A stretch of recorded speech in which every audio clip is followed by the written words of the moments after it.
Institute. He's a professor of law at Pace Law School. Beside him, we have Bruce Myers, who is a senior attorney at the Environmental Law Institute. And to my immediate left, we have Joyce Tischler, the founder and general counsel at Animal Legal Defense Fund.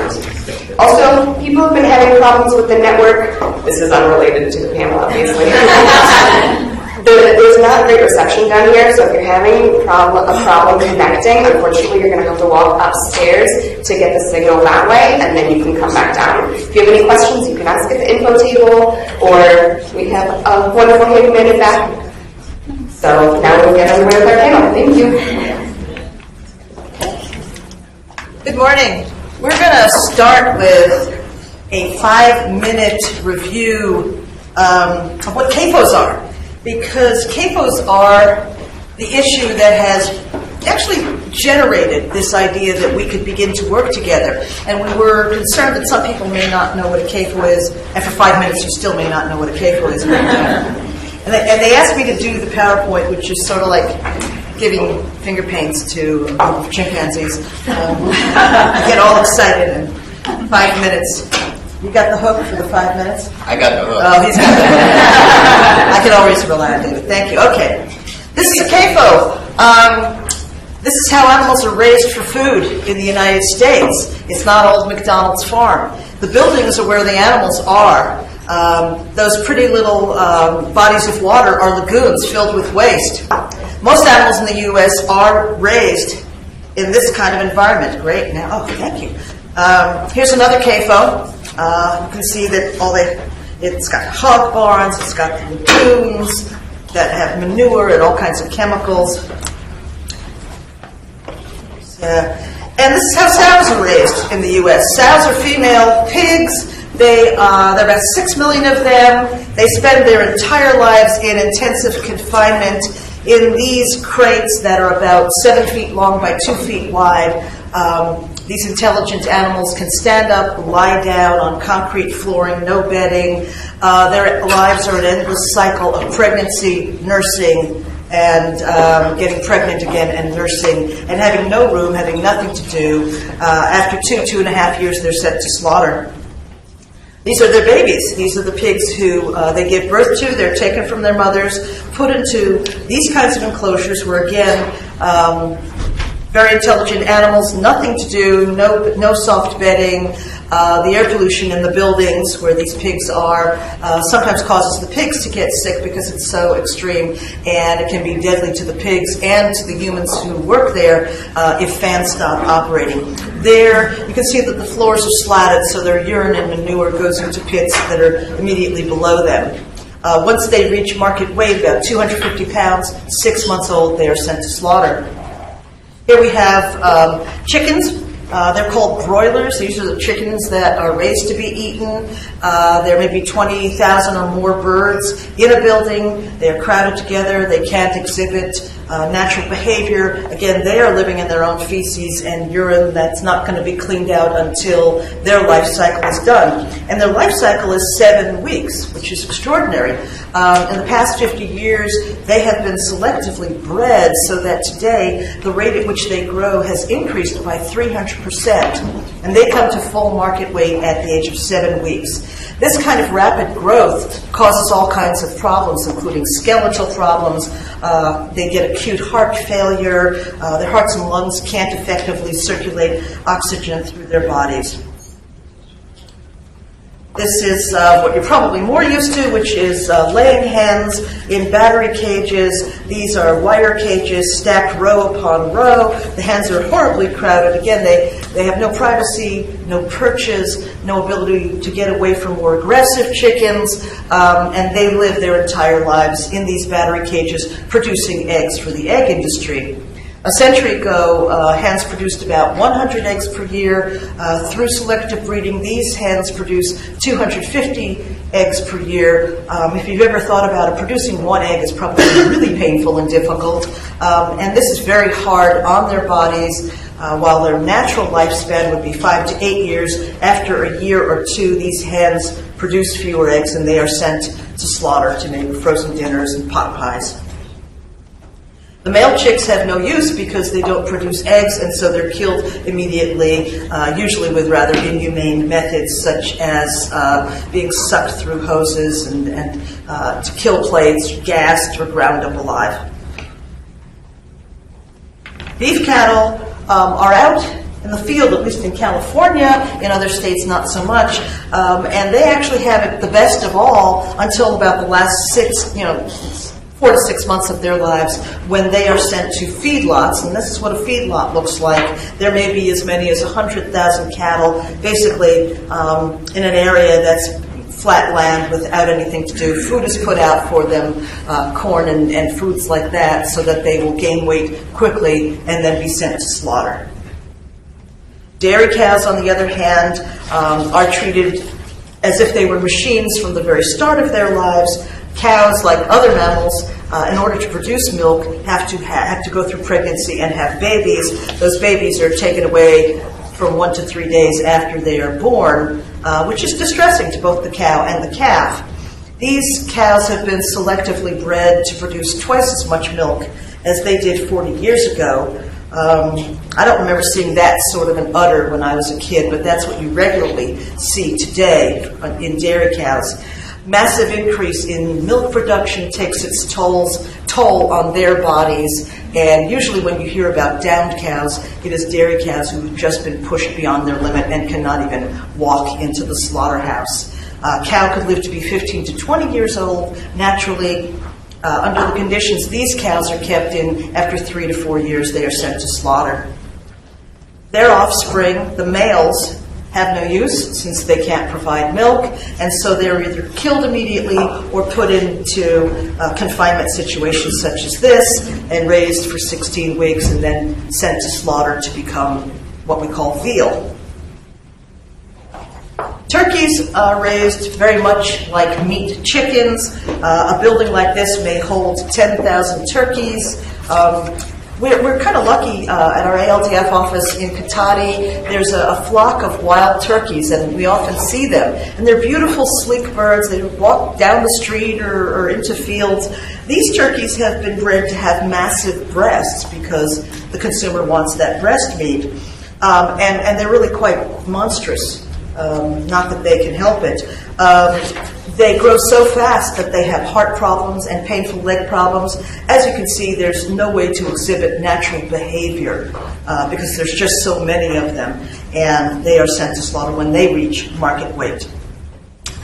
So that is, in a nutshell, what it's like for animals in CAFOs, factory farms. It's a life of intensive confinement. All of their natural instincts have been ignored.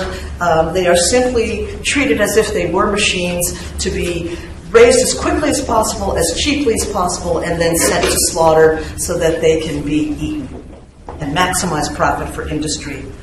CAFOs also cause public health issues. Because of the intensive confinement of the animals, they are breeding disease amongst themselves, and it has introduced us to a proliferation of infectious organisms related to fecal matter.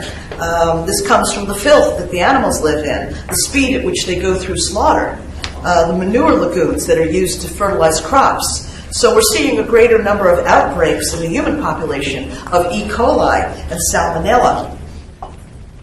And because animals are kept in intensive confinement, the way to keep them healthy, we use that term with quotes, is to feed them massive amounts of antibiotics, subtherapeutically. In fact, 80% of all antibiotics sold in the United States are used in livestock feed. This massive use of antibiotics has enabled bacteria to develop resistance to the most commonly used antibiotics. So now we're seeing that such diseases as strep throat and pneumonia are not treatable in certain individuals when they used to be quite treatable. There is a significant rise in drug-resistant bacteria, superbugs, and that is creating a growing health risks that doctors are very concerned about. And then, of course, there's the environmental perspective.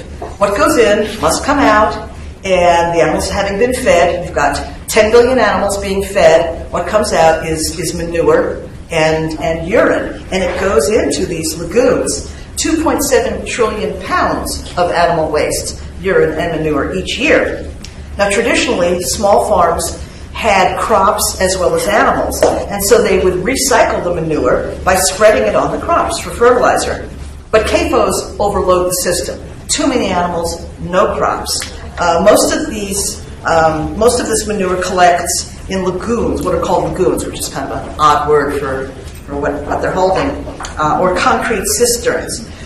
However, it runs off into streams and rivers, kills fish, contaminates human drinking water supplies.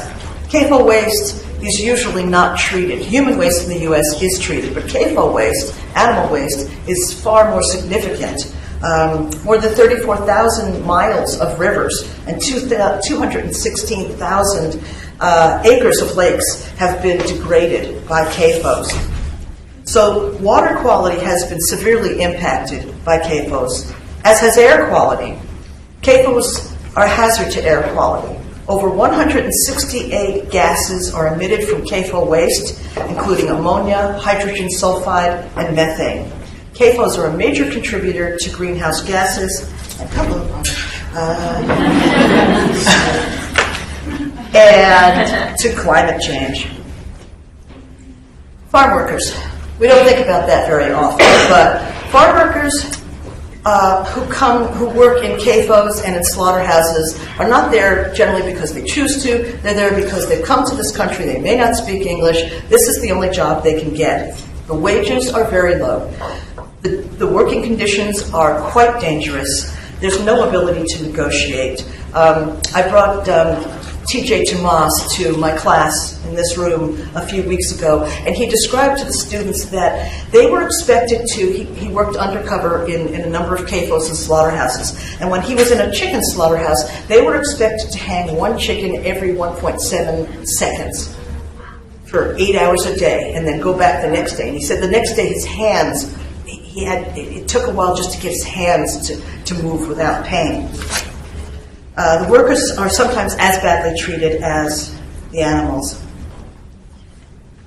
CAFOs, bad for the environment, bad for the animals, bad for the air, bad for the water, bad for the workers, bad for antibiotics, bad for everything.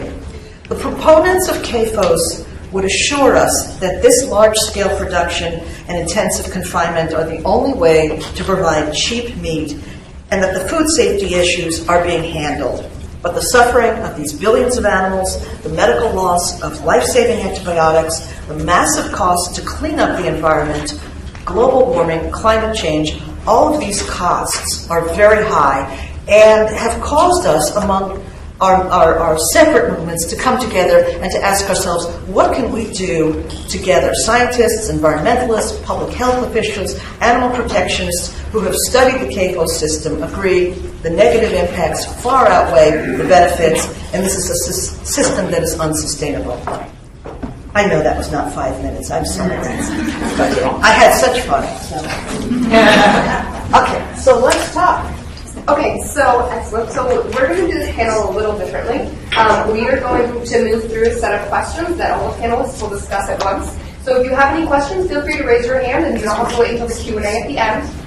So our first question is, just briefly, what drew each of the panelists to the issues we're discussing this morning? What drew you to your field and the issues we're discussing this morning?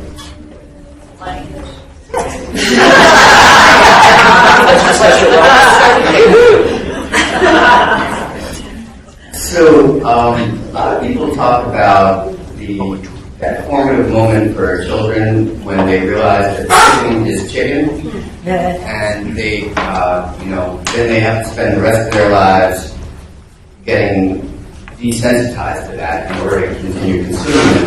I was a little late to that party. I was about 35 when I realized that chicken was chicken. I actually had I did a bicycle trip through the Amazon to raise money for rainforest causes, and that turned me into a vegetarian because I figured, that's, I'm all environmentalist. This is what I've done my whole life.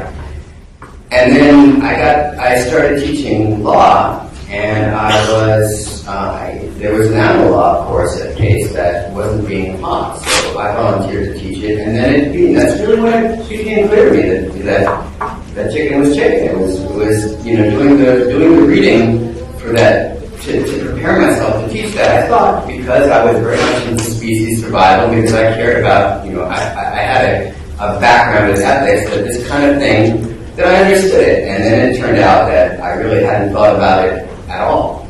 And so then I spent pretty much the rest of my professional career trying to figure out how to help others who are as slow as I am to the party to figure out that chicken is chicken and that there are both legal and ethical consequences for that. Great. Thanks. So I too have been slow, not only to this party, but to both parties, the environmental party as well as the animal party. I was a guy who went to law school expecting to do criminal law and to be a prosecutor. It turned out, after spending some summers doing that and seeing that through a clerkship, that putting people in jail for a living was not what I wanted to do with my life. So what I did realize, though, is that focusing on sort of need to protect and victimization, kind of the underlying things that brought me to wanting to be involved in criminal law, really motivated me about environmental protection. And so I've been with the Environmental Law Institute, I guess, now for a little over 11 years total, working primarily on water quality issues. Very much an environmental guy, sort of traditional environmental guy. But over the years, my animal side, so to speak, has come out. Part of this is due to the fact that I'm married to a veterinarian. So you quickly learn a lot and very directly about animals that way. Also very, very into rescue and into pit bulls in particular, and having a very personal kind of one-on-one type of experience with animals. And that has really affected how I think about the environment, and even really, in my mind, what it means to talk about the environment. I think we'll come to that substantively over the course of this discussion. And I'm also someone who's a vegetarian who started for health and environmental reasons and found myself morphing over to it for animal reasons, and that's kind of where I am now. So for me, I feel like I have a foot really firmly on both sides of this animal environmental line. I don't want to call it a divide. I do, though, before I pass it on, Joyce, I want to take a quick sort of sense of the room sort of thing. I promise nobody's going to get called on. This is just to get an idea. I think I know the answer to the first question. I have a guess as to the second one, but I'm not positive.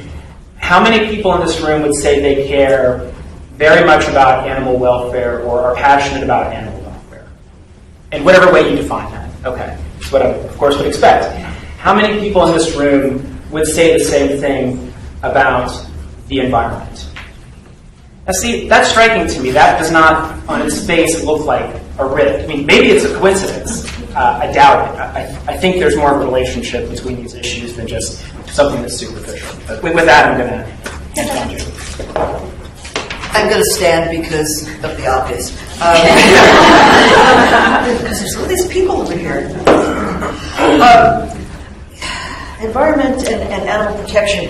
In many ways, I was there at the beginning just by happenstance when the animal rights movement was starting, and my impression was that environmentalists were running in the other direction from us as if we were the bastard cousin that they didn't want to admit they knew.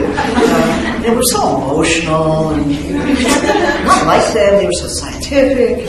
But on the other hand, when we started our little group in San Francisco, one of the earliest members was an environmental lawyer who was with Sierra Club Legal Defense Fund, which is now Earth Justice, and his name is Larry Silver.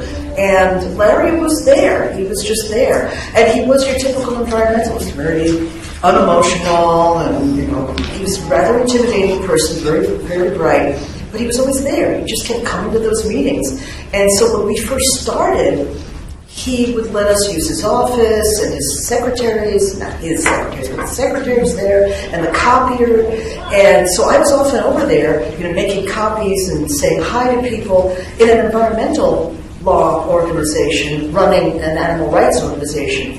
And the then CEO of what's now Earth Justice was a guy named Rick Sutherland, who was a really special, kind, decent person. And Rick used to take me out and take me to lunch, and I'd ask him all these questions about how do you know, I was very new to starting an agency then. I knew nothing, and I learned it all on the job. So how do you do this, and how do you do that? How do you build your board? How do you raise money?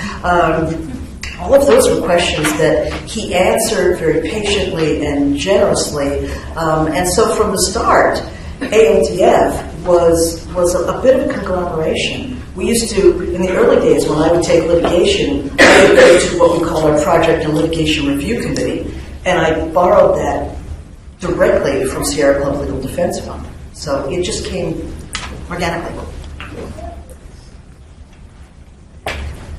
Okay, now, so we're going to look specifically at CAPOs for this first question, which is actually 3 parts. First is, how do CAPOs fit into each of your movements? How would working together towards CAPO reform benefit each of your movements?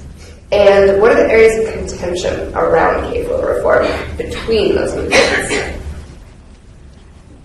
We can start with David again. Okay, so I'm going to start with the last part first because that's the one I remember. What the areas of contention are is a really interesting question. I mean, I work a lot. I think I might answer the other two as I'm saying this, so you can just tell me. But I do a lot of work that is basically straddling the fence between environmental law and animal law, mostly because I don't really understand the difference. But the issue for me with CAPOs, it began with the fact that they are such an incredible polluter. They are really just one of the most significant sources of all kinds of pollution, and yet they are almost entirely unregulated. There's no federal law that effectively reaches them. There's no state law that really effectively reaches them. And there's no interest at either the federal or state level in reaching them.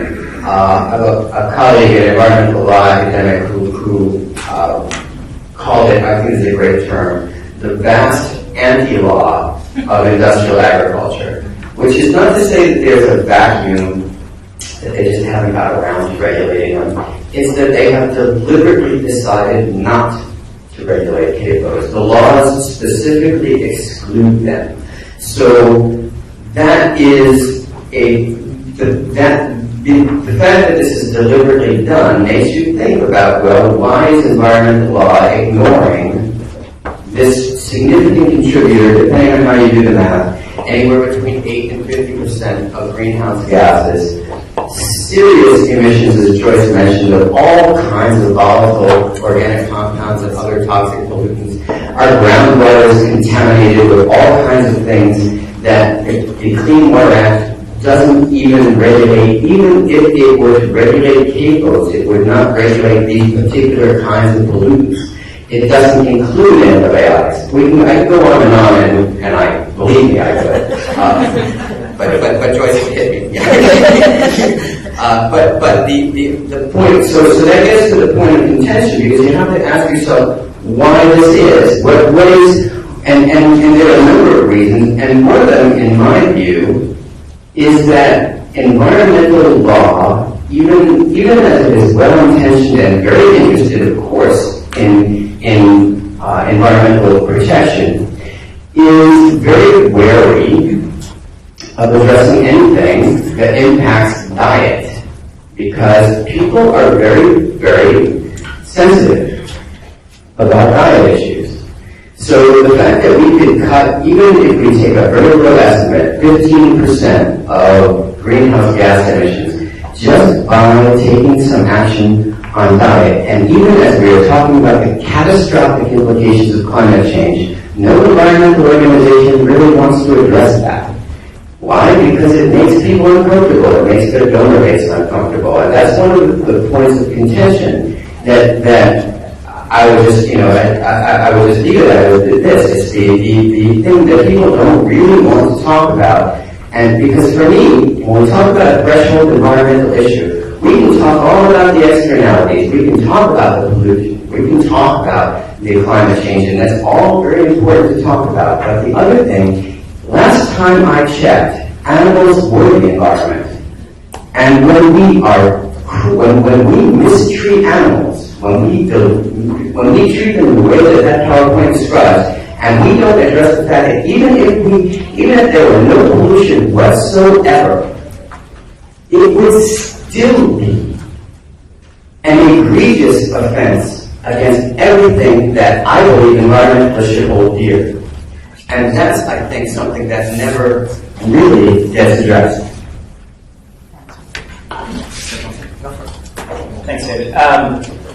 Wow, I would have said some of those exact same things, especially in kind of setting up the nature of the problem. I mean, one of the things that always strikes me about CAFOs, and I think is a good reminder, especially for folks maybe on the animal protection side who are coming to this for the first time or just recently, is really to think of it systemically and think of it in terms of the much broader food system and not just of the actual facility, sort of the system that is required to make this work and make this a productive business model.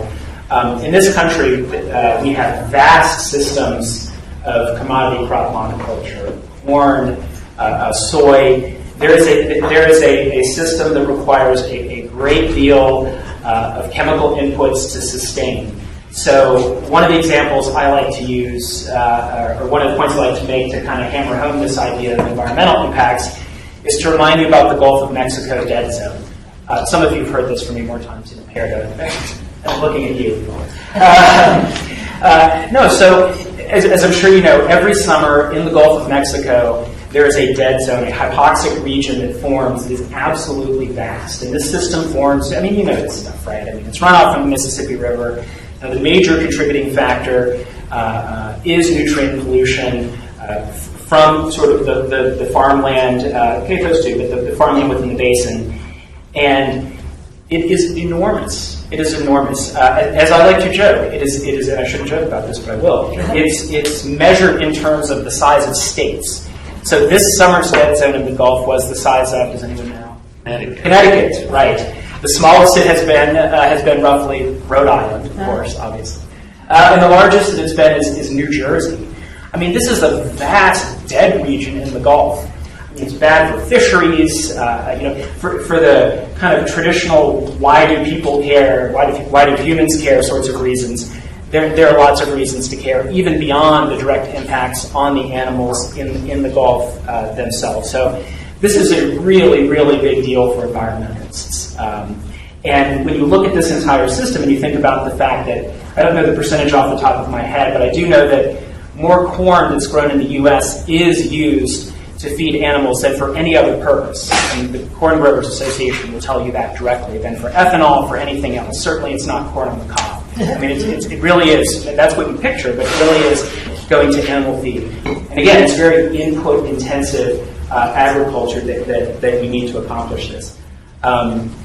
Obvious area of overlap between movements here. I think another thing I just want to highlight a bit is this climate point, which I think we'll end up coming back to more and more. I think it's fair to say, it's always hard, and we'll talk more about how environment is this kind of broad, amorphous idea that kind of means so many different things. But I can tell you that climate change is the biggest issue for environmentalists right now. You probably know that, but it really, really is. I mean, it's really almost sort of an existential struggle at this point within the environmental movement. And there's a lot of hand-wringing that goes on, and in any event, we'll talk more about it. But what's really interesting is that there has been very, very little focus, certainly at any kind of a national policy level, on the contribution of agriculture to overall greenhouse gas emissions. I think it may have been David, or perhaps both of you, laid out some of the numbers, but the most recent estimate globally from FAO, as of, I believe, late last year, early this year, was that 14.5% of anthropogenic emissions are due to livestock.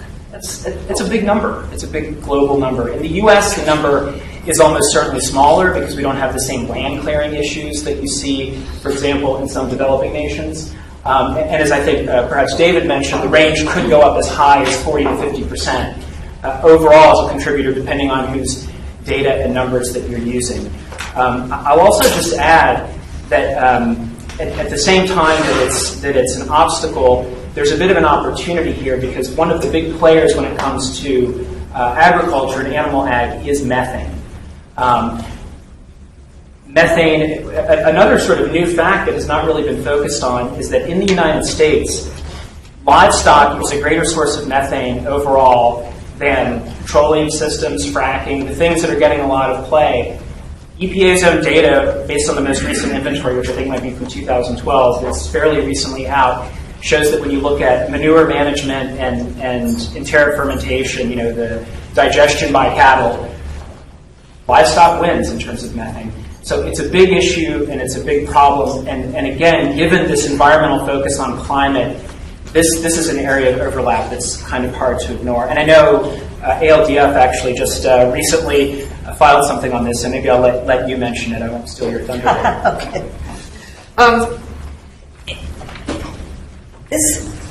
CAFOs are an interesting issue in that there is so much overlap between the movements, and yet the elephant in the living room for environmentalists is that they're really slow to come to the table. We are starting to see people like these two who from some genetic disorder perhaps seem to ride. I heard that. Joyce, you said we're not emotional, but I'm actually emotional. I'm sitting right here.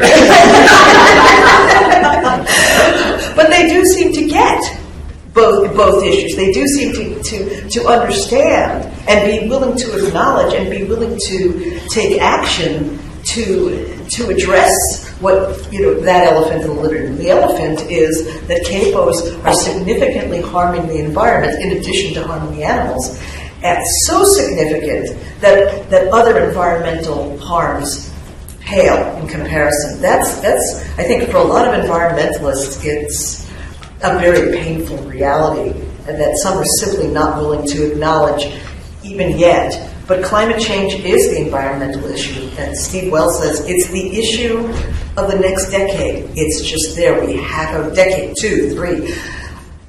We've got to deal with it, and so we've got to deal with it realistically, not putting Band-Aids on. Focusing all your attention on fracking is putting a Band-Aid on when the real harm is coming from animals, from livestock, from manure, waste, air quality, water quality. That's where it's at. And so, films like Cowspiracy are bringing that to the fore. That's why we're showing it this time. And that's why Keegan is talking. Because we need to push that envelope. We need to push our colleagues. And Cassie, do you want to say this? We would like to involve you more at this point and take questions and comments. Joyce, you want to mention the petition? The petition we filed this week in California, air quality control, coming from CAFOs. And our petition is asking, and I can't remember the name of the agency, California's air quality... ARB. To acknowledge that CAFOs are causing harm to the air quality and to do something about it. Which is, and so it's interesting, this petition is coming from us, coming from an animal protection organization, not an environmental organization. But there you have it. Just to jump in for 1 second, that also petition in a legal context is a regulatory filing. It isn't just like we gathered names and submitted it. It's rather a legal document demanding that there be attention paid. Right. Yeah, this is a petition for rulemaking, not a petition on change.org. Just saying. It might be worth adding too, just as a footnote to that. I think one reason this is so groundbreaking is because, to the extent efforts have been made to try to deal meaningfully with greenhouse gas emissions and actually mitigate, agriculture has not really been subject to that. It's typically completely exempted. The Regional Greenhouse Gas Initiative in New England focuses on power plants. AB 32, which is California's law that ALDF is filing with respect to, doesn't really do anything meaningful when it comes to agricultural emissions. So this is one of the first efforts I've seen to actually take an existing mechanism and try to get those emissions under the cap. I don't want to say more than that. I just read the petition, but I think it's groundbreaking in that sense. We have questions. Yeah, Cassie, why don't you do the honors and call on people? Okay, in the back. Hi, Joyce. I was wondering if ALCF was the only signer of the petition, or Yes. did you also get Yeah, on this one. Yeah. We do a lot of collaborative efforts with environmental groups and other animal protection groups, but for this petition, we're it. Yes, correct. I'm a member of Citizen Climate Lobby, and they seem to not want to focus on CAFOs at all. They just want to focus on fossil fuel emissions, and they say they're the largest contributor, and I've gotten in discussions with them. It's my understanding that it's CAFOs that are, and would you agree with that? And do you have any studies that I could cite to them? To show us?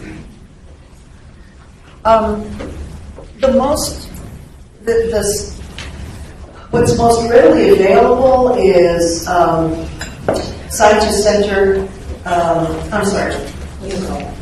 Union of Concerned Scientists report that came out a few years ago, 2007, 2008, Union of Concerned Scientists. I think it's called CAFOs Uncovered. That's one. The Pew Commission report on industrial farm animal welfare. The book CAFO, the massive book CAFO, edited by Dan Imhoff. Jump in. Those are easy to get hold of, and we'll give you the facts and figures. That's right, though, that CAFOs have a larger contributor than fossil fuel. Yeah. I just, my understanding is the energy sector is the largest contributor of greenhouse gases, and agriculture is second. That's my understanding. I'm willing to be corrected on it, but that's my understanding. Yeah, I think that's right. Yeah, here's what I think is tricky. By the way, I have lots and lots of. If you're interested, not only in reports but studies, I've got enough to just more than you'd ever want to see. I have, so I can give you my email. But I think one of the problems here is that there's so many apples and oranges comparisons. One, and this is just really complicated. I always hate to fall back on that. It's true. It's really complicated stuff. And the big numbers that you see from FAO, there was a big FAO report in 2006 and a big one, as I say, within the last year. Those do sort of this big life cycle analysis. And so they look not just at the direct emissions coming from the cattle and coming from the lagoons, but they also try to look at all the transportation. They look at the manufacture, the emissions related to manufacture of fertilizers. They go to the beginning of the process and come up with these numbers. When you look at, like, for example, U.S. data, and you look at the EPA, this is so boring, I'm sorry. When you look at the EPA greenhouse gas inventory, it's just direct emissions. It's a different methodology. So comparing international to it gets very tricky. So I'm happy to talk to you about it and try to give you some of the latest stuff afterwards. I think we need to look at all of these elements and contributions, and they don't seem to want to look at that. This summer, the city of Toledo couldn't drink their own water for about a week because it was contaminated because primarily of the runoffs. Do you think that will have an effect on finally getting some laws passed that would help contain what agriculture and animal raising puts in the runoff? I'm hesitant. Go ahead. Yeah, I mean, there have been some things in the news recently. Actually, someone else might know. I don't know the very latest on the Toledo incident. I think it has generated some attention in terms of a response, but nutrient pollution in particular has just been a very difficult problem. The Clean Water Act doesn't deal effectively with it. States have tried to take actions under the authorities they have and under some Clean Water Act stuff and just have not yet been largely successful. It is a really messy area. Figuring who's responsible is messy. It's very tough. So I'm not personally all that optimistic that we're going to get some great solution. I mean, we keep having these incidents, different environmental incidents, whether it's the BP blowout or the thing in Toledo or the poisoning that happened in the water supply issue in West Virginia in the last year. And I don't know that nothing yet seems to have sparked sustainable reform. But maybe I'm being too negative. Well, not in my view. I guess there's a sort of interesting historical trend.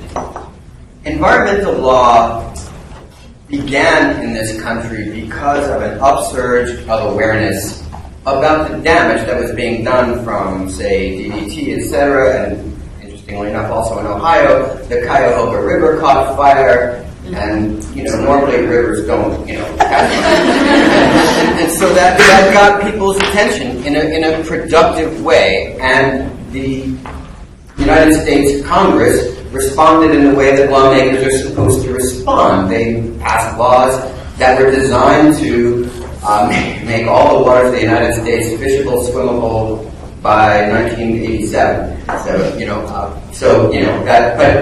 putting aside the obvious failure there was an attempt made to really do something because people cared. They reacted to things like rivers catching fire. They reacted to things like the effect of DDT as it bioaccumulates and causes all kinds of ravaging of the ecosystem. Now, when you have all this contamination that makes an entire city unable to drink its water, people more or less shrug it off.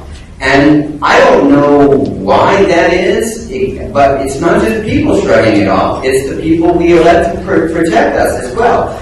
It's very hard to pass environmental laws. Very hard. Just as a general matter, and we can talk about why. It's a lot of the same reasons why it's hard to pass animal protection laws. Because it's frankly not sexy. But the reality of it is that that's what we elect people to do it anyway, and they're just not doing it either at from a municipal level on up. Do I have time to add something on this? Yeah. No, that's fine. I just want to at least throw this in. This could be too much of an aside, but I think one of the things that Cassie asked about was whether there are points of contention when it comes to CAFOs. I think as between animal advocates and environmental advocates, water, air, antibiotics, which we haven't really talked about, there are lots of things, and Joyce laid them all out, where there's really sort of a lot of unity of interest in reform, I think. On climate, which we've sort of agreed is such an important issue, one of the things that creeps up, and I think the word has popped up at least once already, is consumption. And whether one of the solutions is people have to not consume as much meat. And a lot of us don't want to talk about it. A lot of environmentalists don't want to talk about it. I think it's kind of an electrified rail in some of this. And, we have 7 billion people in the world now. We're heading for 9 to 10 billion by 2050. Production is expected to, 70%, it's going to double or be 70% higher by then of meat in all likelihood on the trajectory we're on.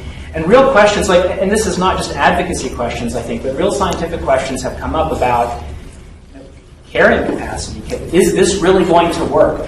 And I don't want to sort of go off too long on this, but I'll just say this FAO report we've been talking about has estimated that if every livestock system in the world, whether it's CAFOs or extensive systems in developing countries, if they all mitigated greenhouse gas emissions as best they can, so methane digesters, which we could talk about, but change in diet, all the things that producers can do to get emissions down, that would be about a 30% reduction.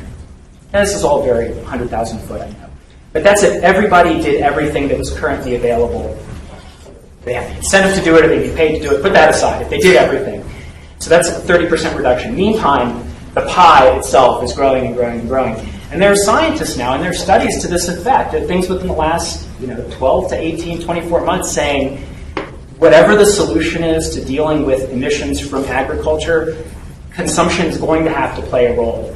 Whether it's be vegan or vegetarian, whether it's meatless Monday, whether it's choose more sustainably, don't choose ruminant meat as much. I mean, there are lots of different ways to get there, but this issue is going to increasingly be out there. And I think for people who like the idea of getting out of CAFOs and onto the farm and into the field with animals, that may not get us all the way there. So this is a hard issue. This is the contention. I think we're going to take one more question and then move on. It's all in the same area, so hopefully your question can be addressed then as well. If not, we'll hopefully have time at the end. Thanks, and this is really great panel, great panel. And I want to just say something about the Toledo, and then lead to a question. So I'm with Earth Justice, the former Sierra Club League of Habitat, so it's nice to hear nice things.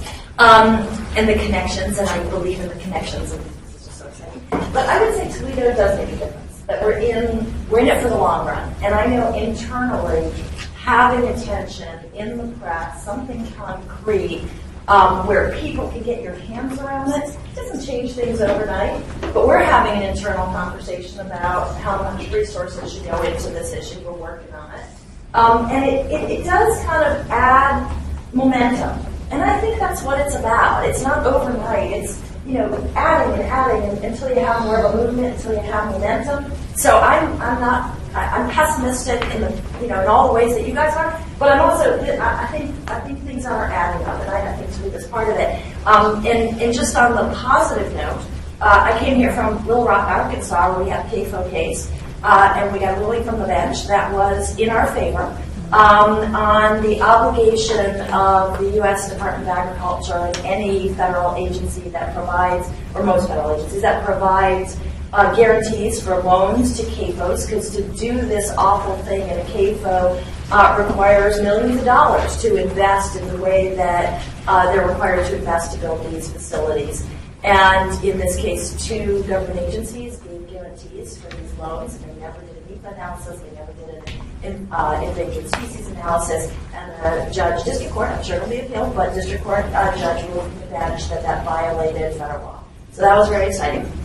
But I wanted to ask about methane, because one of the challenges, I think, is that people pose that may be a challenge to these 2 movements, is that, and other movements, I mean, as you well pointed out, is that the remedies for different pieces of the puzzle may pull in different directions. Mm-hmm. And one of the challenges with focusing on methane is that some of the capital investment that people might push for, like methane recapture, might lead toward greater concentration, not less concentration. Can you speak to that tension?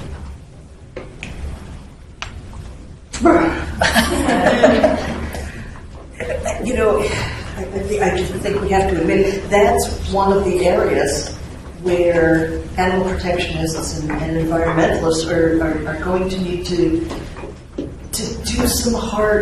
engage in some hard conversations, because that tension is there. We were talking in advance of this. There are a number of areas where tension occurs and where the movements divide. What we're proposing is that we try to come together more than we have been in the past, which means that there's going to have to be some compromise on both sides, if that's going to work, or else everybody takes their equipment and goes back home. Well, and I guess I wonder too if your focus, Marion, is really mainly on methane digesters, or do you mean more broadly than that as well? I do. Yeah. I think it's just a good example. Yeah. Because it does come up in these cases where the proposals are, you're concerned about these emissions and the effect of odor on the community or the air emissions. What we're going to do is we're going to cap this facility. We're going to invest in digesters, and we're opposing that. Actually, a case and or Justice have a case in New York where we're opposing that in some way. So it's a challenge, and I'm not sure we've grappled with it enough. Bruce brought up something that I want to add to. As consumers, we're accustomed to the level of meat consumption that is currently in effect in the United States, and we forget that CAFOs are only about 60 years old or so. Meat consumption was not at this level pre-World War II. If you've ever heard that a chicken in every pot was being offered, we're going to have a chicken in every pot. I can't remember what the other part of it was, but car in every garage. Car in every garage. Okay, that's what the future's going to hold for us. Well, yeah, we have many chickens in our pots now, but the reality is that we need to have fewer chickens in our pots. I mean, for some of us, no chickens at all in the pots, but for others, we really need to downsize our meat consumption for a variety of reasons relating to the environment, to our own health, to it goes on and on, to antibiotic resistance. So I think beyond just environmental groups and animal groups thinking differently, consumers need to begin to think differently about how much meat we ingest. We have that image of a plate which has a breast of chicken and then vegetables and potatoes. And I think we need to reimagine the plate so that it might be no chicken at all, or a few strips of chicken, that it be garnished rather than the main event. Because we're heading in the wrong direction. We cannot keep consuming at the levels we are. The earth can't keep up with us. I would also just add, first of all, that there is a Michelin chef who is opening a restaurant dedicated to just that. It was in the New York Times just the other day. But one of the things that I just want to reiterate something that I mentioned earlier, and that is part of the divide, I think, between the environmental and the animal community, is that animal cruelty is an environmental issue. It's not possible to separate the two, I don't think, as a jurisprudential or as an ethical matter. I don't think you can pretend that animals are not environmental, and that when you harm an animal, that is not harming the environment. And I do not, for the life of me, I've spent, as I said, most of my professional life trying to figure out how people manage to create that divide between the two. And I'll just tell a quick anecdote that gives, I was at an international conference a few years ago about the idea was creating the rule of law for nature. It was a beautiful idea, in Norway, which is awash in oil money, bringing academics from all over the world, the irony not being lost on anybody, to discuss this idea. All these people who I have admired and continue to admire because they're of their really progressive and brilliant thinking on environmental issues, and people were giving talks on the categorical imperative for nature and trying to create some sort of ethical guidelines through which to address these issues. And it was really quite inspiring. And at the breaks, everybody went out to these tables piled high with factory farm animal products. And I had come to talk about industrial agriculture and climate change. So I actually was pretty well prepared for this, but I was not. And of course, this happens to me all the time. But this time, my whatever little thread in my head snapped, and I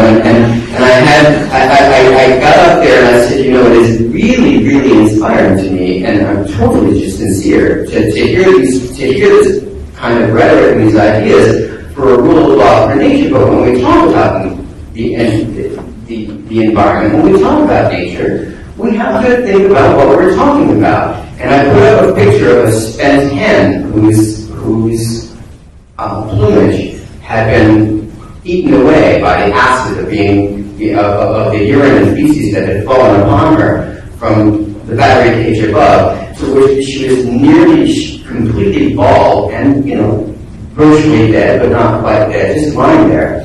And I said, when we talk about nature, we're talking about her. We have to talk about what we're doing to her.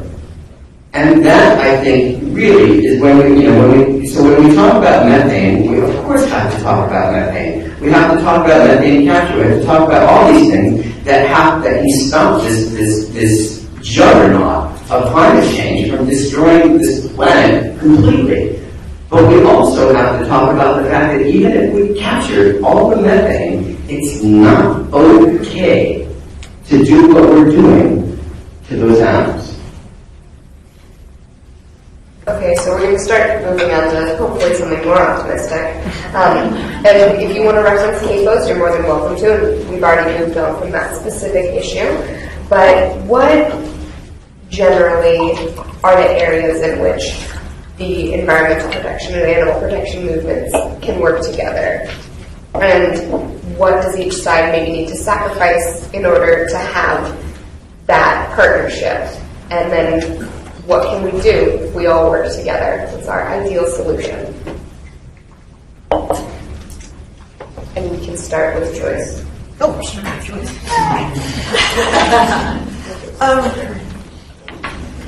The environmental movement is so much bigger than the animal movement, and so it's obviously attractive. All their size, their money, their prestige. I know environmental, versus laughing, but we look up to you. I think that's something that as animal rights and animal protectionists is attractive. I would hope that And what I'm seeing in the last few years is, I mentioned at the very beginning that it seemed like environmentalists for many years were giving us that talk to the hand, not to the face. And lately it seems like that's not happening as much, that environmentalists are beginning to be more approachable. Perhaps because a lot of the science that's being done nowadays, which is educating us about the capacities of animals and the intelligence of animals. We've got science, and I think for a lot of environmentalists, they may feel more comfortable that scientists are now saying what we all knew intuitively. And that's all good. CAFOs are the beginning of where we can begin to work together. There are other areas as well. Species protection. Protection of endangered species, yes, but protection of other species who are not endangered. I teach a course that I've taught twice now on farmed animal law and policy, and with some tweaking, I think that would make a very good course in the environmental sphere on CAFOs and the cross-section of how CAFOs impact all these various interests. So there's so much overlap, and I won't go over each of us. I want to leave some for you guys to talk about. There is a great deal of overlap in our fields, and I think if we take off the blinders that we currently have, and those of us who work in animal protection, really that's all we see, the blinders are in animal protection. But I think we need to get rid of those blinders and the other movements as well, because once we begin to work together, and frankly we're finding that with ALDF, if you look online at the cases we're having now, there's a lot of cross-pollination going on. Our ag-gag cases are a prime example of that, where we're representing not just animal protection groups, but we're representing ACLU types, journalists, environmentalists. The interest of all of these groups is so clear. And that's not the only area. There are other cases that we're handling where we're working very, very closely with environmentalists, public health people. When we get to the antibiotics issue, which we mentioned earlier, if we lose these antibiotics that have been developed, we don't have the ability to replace them. And so public health officials are looking at this and wondering what they can do to deal with the CAFO system that is the cause of the loss of use of much-needed antibiotics. So there's this coming together. It's just naturally happening. I think we need to more proactively reach out. Yeah, I think maybe this is just answering the question that I wish I'd been asked, but I think a related way of coming at this idea is what does each movement offer? What are its shortcomings vis-a-vis the other one? And I think Joyce hit on, definitely from my perspective, hit on some of those. I mean, at the same time that you have the environmental movement being well established, the staying power, respectability, well, put that in quotes, I guess, sometimes, legal, administrative, institutional structures, all this stuff that's built up. And animal advocates say, wow, look at all that you've got. Yeah. I mean, yes, that's true, and we can debate the efficacy of all that, but we've got it, what's been accomplished with it. But at the same time, as I think a lot of people know, the environmental movement in a lot of ways has bogged down. I mean, maybe I may be more subject to thinking, again, it's with the pessimism, but being inside the Beltway and just reading the trade press day after day after day, I mean, EPA is getting hit pretty hard, environmental groups are getting hit pretty hard, and there is really sort of this public notion, or this messaging, let's say this messaging that's built up, that really focuses on the costs of regulation, the red tape, the bureaucracy, the delay, but there's rarely sort of the meaningful press discussion of why we do this in the first place, or the fact that we're actually carrying out the objectives of a federal statute that's been around for decades. So, we've, much like me, the movement has hit middle age and kind of slowed down a bit, and so there's sort of an energy, I think, when it comes to animal issues that at least some, I can't speak for the entire environmental movement, of course, but that go ahead. That we would envy. I mean, one thing I would like to say structurally, and maybe a bit more technically, one really great success of environmental protection, the environmental movement, has been to kind of enshrine and create an expectation for broad, informed public participation, sort of good governance. And again, we can argue about how well it works or doesn't work here with various laws, but it is really part of the fabric of environmental protection. Public participation, access to information, notice and comment, transparency, the ability to petition. Citizen suits themselves are built into most environmental laws. The right to go in and say, government, you got it wrong. Industry, you got it wrong. The right to judicial review. I mean, we accept all this as sort of standard fare, but a lot of this was pretty new at the time, at least in this targeted environmental way. Those are major tools. I mean, I can tell you, I've done a lot of work internationally, in particular in West Africa, on legal development, and those kinds of provisions, like getting civil society a seat at the table, that's really big, important stuff. I mean, even putting aside some of the merits of what you're trying to accomplish, I think that's a good. And another thing Joyce mentioned was science, and I think again you see a lot of things on the environmental side devolve into this battle of the experts. But put aside whether it's a jurisdictional wetland, does this have sort of the water features and plant features to be a wetland? Does it not? I mean, you can argue about anything, but the reality is there's an expectation we're going to have the argument. Science is there; it has a seat at the table. Really, throughout environmental protection, there's going to be a panel that some of my colleagues here are going to be doing during the workshop conference you should attend on toxicity testing and toxical reform. Science is critical there. It's critical on water protection. It's critical on antibiotics and resistance. So increasingly seeing in the animal sphere focus on emotion and cognitive ability, like it or not, but the science is the science. So I think that's a really powerful kind of sort of shared idea. And then I'll just say one other thing here, which is that one curse and blessing of environmentalism and sustainability is that it's so broad and so malleable, and I think as David was saying too, it brings in so much, and there's a lot of power to that, and people want to associate themselves with that. You may be anti-regulatory, but you probably don't want to be anti-environmental. Like it does still have a certain freight and value. At the same time, it can get mushy because it is so big and broad, but there's a value to that as well from the movement perspective. So here's where I get a little optimistic, in the sense that I really don't understand, for the most part, where the points of contention between the two movements as a structural issue. We're environmental protection. Everybody, there's no animal versus environmental stance on whether it is, and I'll get to that in a second. But the two causes share virtually everything.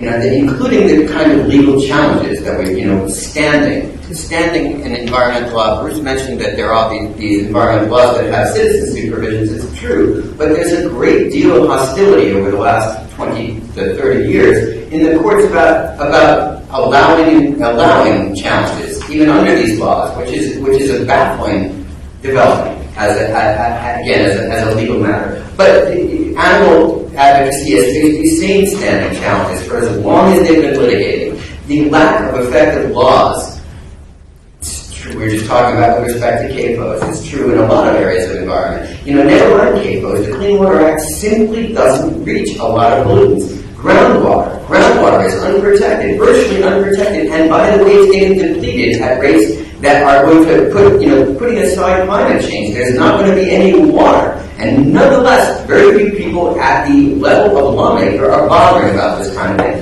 That impacts animals as well. There's everything that we would term an environmental issue is also an animal issue. And for the most part, that's true in the converse as well.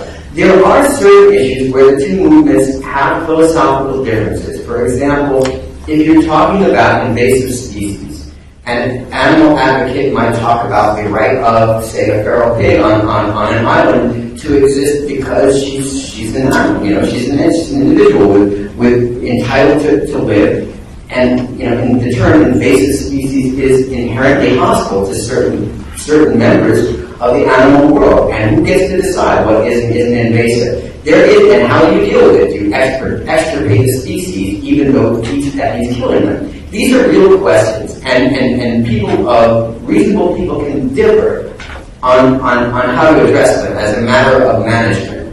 And so there are places where the animal and environmental community do diverge, but they're really very few as a structural matter.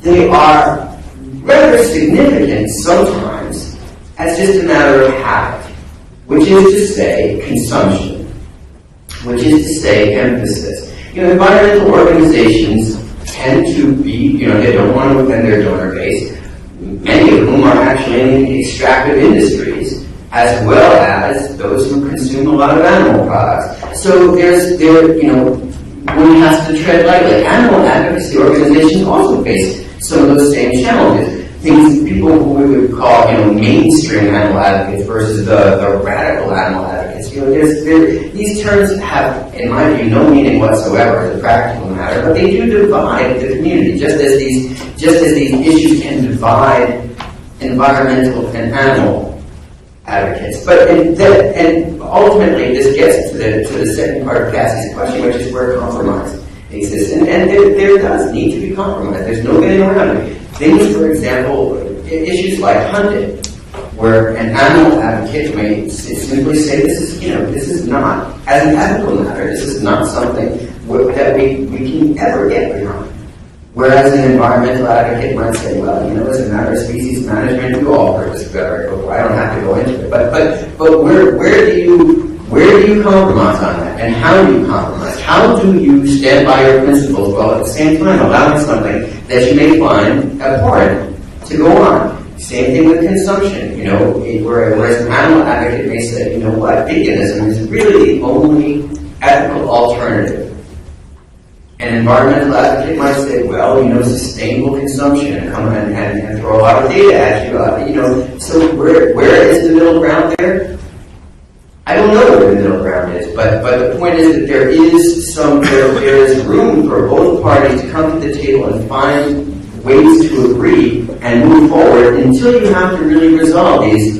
If the last animals being consumed on the planet are being raised in a way that is, not industrial, I would love to get to the point in my lifetime where I'm having a conversation with the people who are consuming them and saying, maybe we shouldn't do that. I'd like that to be the final question we have to deal with. I'd like to have it, tomorrow. Are there any questions? We get to the last 15 minutes. I do.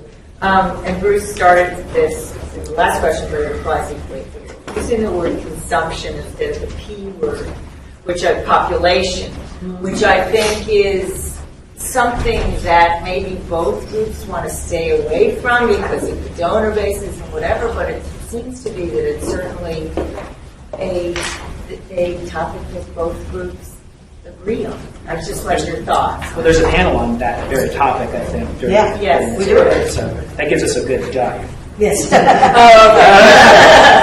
That's true. That's extremely contentious. Yeah, we've got to deal with it. I think that makes consumption look easy. And it's an issue that we haven't seen as our issue in the past, but we're starting to move towards it. And that's what excites me about where we are now, is we're starting to move closer to conversations that we didn't have in the past. Some of them are quiet conversations. Because we're in the last 15 minutes, I think we should start trying to move more into what's happening that people may not be aware of. There are quiet conversations happening. There are groups working together. AARC, which I don't know what it stands for. That's great with acronyms. Animal Agriculture Reform Collaborative. Thank you. A ringer. Yes, right. Has working committees composed of environmentalists and animal protection people who are just working together, who are dreaming together. And I think a big need that we have, and forgive me for this pie in the sky, is to dream together. Everything starts with the dreams, the unrealistic dreams that people say, oh, you're never going to get to that. Back, I can't remember which ALDF conference it was, 2007 or 2010, we thought it would be fun to have a panel in which we proposed a federal animal protection agency. It was just for fun. Politically, a non-starter, obviously. But wouldn't that be interesting? There are close to 70 federal statutes which in one way or another involve animals. There are a few agencies that everybody knows about. There are actually multiple agencies that have something, that enforce statutes that have something to do with animal protection. The USDA enforcing the Animal Welfare Act, if you think about it, makes absolutely no sense. Why is the Department of Agriculture enforcing a statute that involves puppy mills and animals in research? Makes no sense whatsoever. Got shifted off to them, obviously. What if we were to take all of those statutes and bring them under one agency? Well, as we were working to, as we were discussing this panel, we come to find out that Dr. Professor Casuto is finishing up an article in which he proposes that animal protection agency. You want to tell us something about that? Well, yeah, you know, it's a great idea. I say that modestly because it's clearly wasn't my idea. But I do a lot of work in Brazil, and the article that I'm writing is a comparative piece between the U.S. and Brazil, essentially calling for a regulatory agency that addresses animal protection, because there isn't any, and because of the billions and billions of animals used in agriculture worldwide. It makes no sense whatsoever to not have, and if we as a culture believe that their welfare matters, to have their welfare being regulated, as Joyce mentioned, by the United States Department of Agriculture, whose mission is to facilitate agriculture, right? So we know that there's this vast anti-law. Well, why? Because it's not really in agriculture's interest to see to the animal welfare. And you can tell that by the main federal statutes that supposedly, and it's not me saying this, is the Supreme Court saying that the main federal statutes that protect animals are called, in order, the Humane Slaughter Act and the National Meat Inspection Act. National Meat Inspection Act. Well, so where's the concern here? It's on killing the animals and making sure that once they're dead, their meat is worth eating. That's where these supposed animal protection statutes split, the regulations split. And of course, as you probably heard in other fora, the Humane Slaughter Act excludes virtually all animals. And the National Meat Inspection Act, well, there aren't even enough inspectors, even assuming their portfolio actually dealt with animal welfare, there aren't enough inspectors to actually make that worth doing. So the point of and we can talk about Brazil another time, I'm happy to take any questions about it, but the point is that there's a vacuum. There's a regulatory vacuum. And it could easily be filled by an agency whose task was to look after animals, and that would encompass animals used in research, animals used in agriculture, domestic animals, etc., because it would make in natural sense that an agency's task for animal welfare, it would be interdisciplinary in scope. Yes. And to add to that, that is something that perhaps we could cross-movement support. Yes, It'd be interesting. And then we get to the reality, is that a political non-starter? Well, perhaps we think slightly differently. Perhaps we think about a federal commission that oversees all animal statutes or advises the president about all animal statutes. But I think we need to dream about those sorts of things and start talking about that and introduce it into the conversation. Cassie, as you go back to the audience here, I just want to put a point on something in this last discussion period, because I think people should volunteer their thoughts on this. I mean, one aspect of all of this discussion has been coordination and working together. Partnering on lawsuits, on lobbying perhaps, filing amicus briefs and support. There are lots of things you can do to coordinate and work together. Another thing, and David I think has explored this some, is what more integration might look like.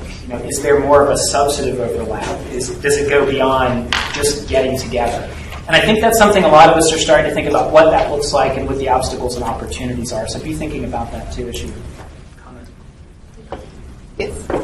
Sure, and kind of following up on that sentiment about new ways of working together, I've been to several administrative hearings and different things in Illinois, and the farm lobby there is incredibly effective at using the administrative law process to make sure that there are exemptions for farms and also that their viewpoints are expressed. So my question is kind of for Joyce about the ALDF, is going forward in the future in addressing CAFOs, is working through the administrative law process as far as rulemaking petitions and attending those hearings and making sure that there is a voice that addressing the issues we spoke of today. Is that something that is the LDF is considering in the future? Because I think that is a very effective method of getting these points addressed. And I think the answer is yes, with an understanding that it's not only in Illinois, throughout the United States, the farm lobby is very wealthy, very well connected, and very powerful. We've got our work cut out for us, but get started. Yes. So do you get a sense that when we're talking about these new types of agreement between environmentalists and animal rights groups, that if we're going to be effective or most effective in pushing new regulations through, whether that's through lawsuits or something else, is it better to take it from the environmental standpoint and just talk about the ways in which this stuff affects the environment, and then we know that as an overlap it's going to help the animals out, and just leave the animal rights stuff off the table? Do you get a sense that it's still better to talk about things in terms of the environment rather than animal rights terms? Personally, I'm an opportunist, and I figure go with what works best in any given situation, and I think it's going to vary depending on the given focus that we have in a given area. Species management comes from a perspective of resource management, viewing animals as resources, which is inherently unscientific. Right? If you start from the position that we want to kill a certain number of animals, and so we're going to manipulate wildlife populations to do that, it's inherently unscientific. If we were to take more of an animal rights perspective as environmentalists and say, well, wait a minute, what's best for the environment? No hunting, any hunting, limited hunting? It's a different starting point. Can I just follow up? Do you think in terms of talking to potential policymakers, the folks who are going to do the policies, whether this is lawmakers or something else, or do you think they're still more sympathetic to the environmental issue than to the animal rights issue? I mean, I don't get particularly sympathetic in general. Again, do you have an answer? Well, you know what I think is a very illustrative term is tree hugger. Because, first of all, it's used pejoratively, which is really interesting when you think about it. And secondly, why choose trees? Why not be an animal hugger? What? Bunny hugger? Bunny hugger, yeah. And rhetoric is everything here, right? But the idea that and the idea that there is this hostility towards anything that is not anthropocentric from a regulatory perspective goes across both disciplines. If you'd asked me your question 15 years ago, I would have said absolutely environmentalism. People are much more open to it. Now I don't know. I think it really depends on where you are. And one of the things Joyce was mentioning when we were preparing for this panel is that animal advocacy tends to be a little bit more nonpartisan. You have people on both ends of the political spectrum who will stand up and say, you know what, you should treat animals better. Whereas environmentalism, which used to be nonpartisan, has morphed into a lefty thing. So I don't know where things right now in terms of what constituency is more open to what. I would go back to what Joyce started with, which is I think the law professors love to say this, and so rather than the opportunity to do it, so here I am saying it depends. That was clear. I have an issue that hasn't really been addressed. How worried should we be about GMOs and transgenic animals? And is this an area of collaboration between environmentalists and animal advocates?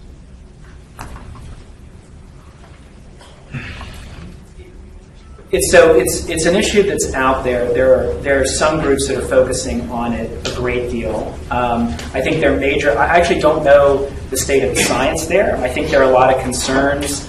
I don't know, and someone in this room may know the extent to which those are fully justified versus the extent to which we're taking and should perhaps take a precautionary approach.